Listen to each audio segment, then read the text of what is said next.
Shortly before the full-scale invasion of Ukraine in 2022, Russian dictator Vladimir Putin said, Вы хотите декоммунизации? Мы готовы показать вам, что значит для Украины настоящая декоммунизация. Putin was referring to Ukraine's efforts to rid the country of Soviet symbols, which began after Russia first invaded Ukraine in 2014. Despite the threat his words carried, Putin was right about one thing: dehumanization in Ukraine is still ongoing. The latest case, authorities removed the Soviet hammer and sickle from Ukraine's tallest statue, the Motherland Monument in Kyiv. So why is Ukraine getting rid of the Soviet remnants, and what does it have to do with Russia's war against Ukraine? My name is Natalia Chikutun, I'm a reporter at the Kyiv Independent, and I'm here to tell you more about dehumanization in Ukraine.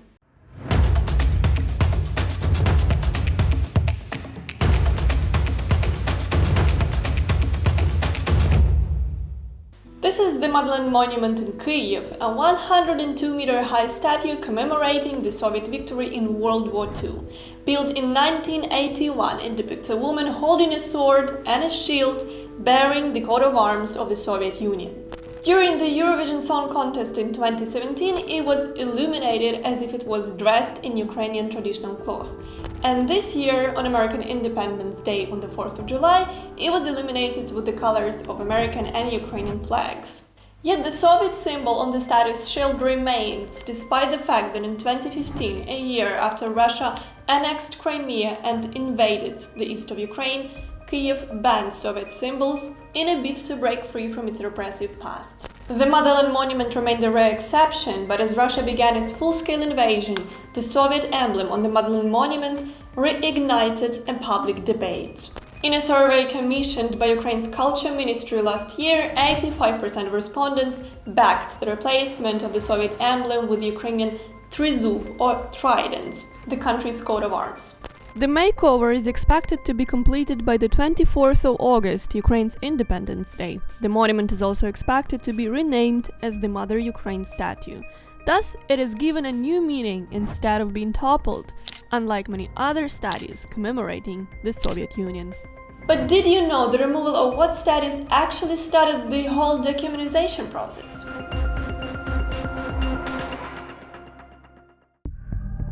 Vladimir Lenin, once a Soviet idol, now a symbol of terror for people in Ukraine. The monuments to him that stood on pedestals in many central squares in Ukraine were removed or transformed. So how did he go from this to this? In Soviet republics, you could hardly find a city or a village that didn't have a monument, a square or a street devoted to Lenin, which was the architect of the Soviet Union. In the meantime, Russian propaganda often claims that Lenin created Ukraine and that it never existed as a sovereign state before his rule. Украина имени Владимира Ильича Ленина. Он ее автор и архитектор. In reality, the modern Ukrainian state came into existence not thanks to Lenin but against his wishes, writes historian Serhiy Plokhy. After the Russian Empire collapsed in late 1917, Ukraine used the chaotic moment to finally break free. The newly formed Central Rada government in Kyiv declared Ukraine's independence on the 22nd of January 1918 and broke ties with Russia. But in 1922, the Bolsheviks, under Lenin's leadership, subjugated Ukraine and turned it into the Ukrainian Soviet Socialist Republic, a member of the Soviet Union. The coming decades were among the darkest in Ukraine's history, with a man-made famine known as Holodomor that killed millions and endless Soviet repressions, and Vladimir Lenin was one of the symbols of this bloody terror and dictatorship. A Lenin statue was taken down in Ukraine in the town of Chervonograd in 1990, a year before Ukraine proclaimed independence from the Soviet Union. This unprecedented event started a wave of topplings of Lenin monuments in the 90s, but it didn't last long, and many of the monuments remained in place. Everything changed after the Euromaidan revolution in 2014. A year after the uprising, Ukraine adopted dehumanization laws that put an end to some 1,300 Lenin monuments.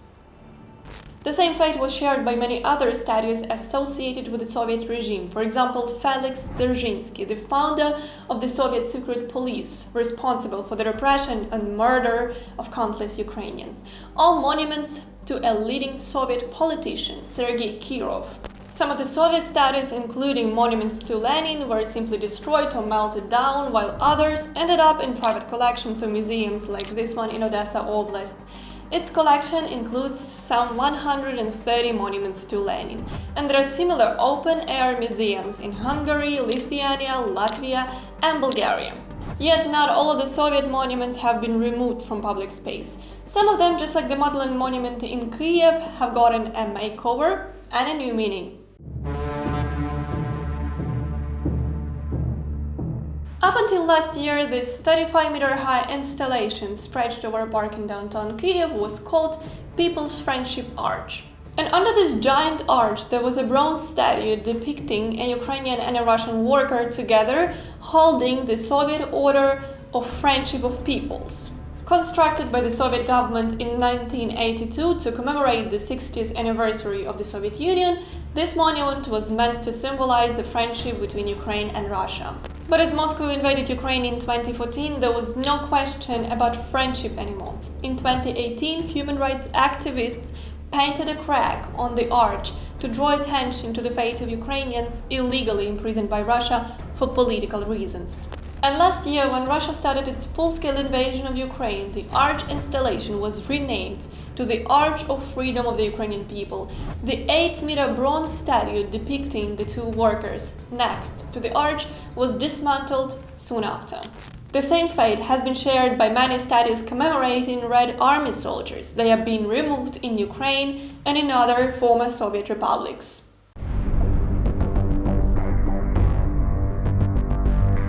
Triggered by Russia's full-scale war against Ukraine, countries like Estonia, Latvia, Poland and Lithuania, which lived under Soviet occupation, started a new wave of removal of World War II statues. Last August, for example, Estonian authorities removed a Soviet T-34 tank, which served as a World War II memorial in Narva, a city with a large Russian-speaking minority.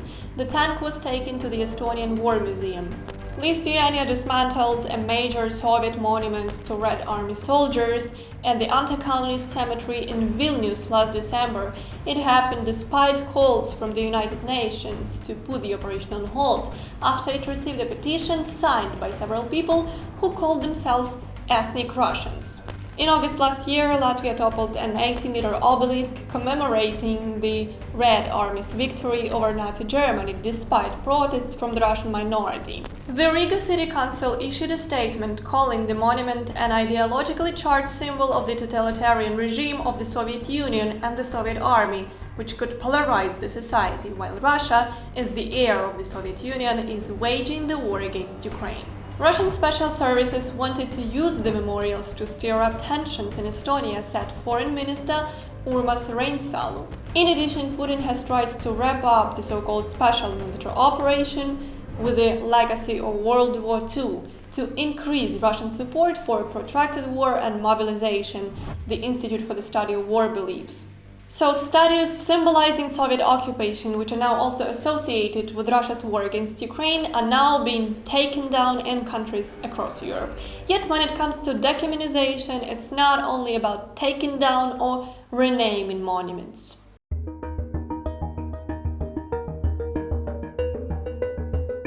As part of decommunization, Ukraine has also renamed cities, towns, squares and streets. Thus, the city of Kirovograd, named after a leading Soviet politician, Sergei Kirov, is now known as Kropivnitsky. The new name commemorates the legacy of Marko Kropivnitsky, a writer and a playwright of the 19th century. The city of Dnipropetrovsk, named after the Dnipro River and Ukraine's Soviet Communist Party leader Grigory Petrovsky, was renamed as Dnipro. One of the most prominent cases is renaming of the town of Novgorodsky in Donetsk Oblast to its historical name, New York. Yes, it does sound the same as American New York, and it likely has a connection to the United States, but the origins of the name aren't clear. The city of Artemivsk in Donetsk Oblast, which was named after Comrade Artem, a Russian revolutionary and a friend of Joseph Stalin, also returned its pre-Soviet name, Bakhmut. The city became known as the site of some of the fiercest battles in Russia's war against Ukraine and was practically razed to the ground by Russian soldiers. While trying to capture the city, Russian proxy authorities and soldiers began calling it Artemovsk again, just like during the Soviet times. And in other occupied territories, they are also reviving Soviet symbols. As Russia occupied cities and towns in Ukraine, it has forced them to readopt their Soviet names and put Lenin and other Soviet figures back on pedestals. In 2021, it installed monuments to Felix Dzerzhinsky in Donetsk and in Simferopol, Crimea. After the full-scale invasion of Ukraine, Russian occupation authorities brought Lenin statues back to Melitopol in Zaporizhia Oblast, Henichsk in Kherson Oblast, and Mariupol in Donetsk Oblast. In the occupied areas, they have also replaced Ukrainian flags with the Soviet ones, likely thinking that the Soviet symbols would evoke some sympathy for Russia, writes historian Anne Applebaum. But it doesn't seem like this plan is going smoothly. In Melitopol, activists poured red paint on the statue of Vladimir Lenin, and in Mariupol, they simply broke off his head.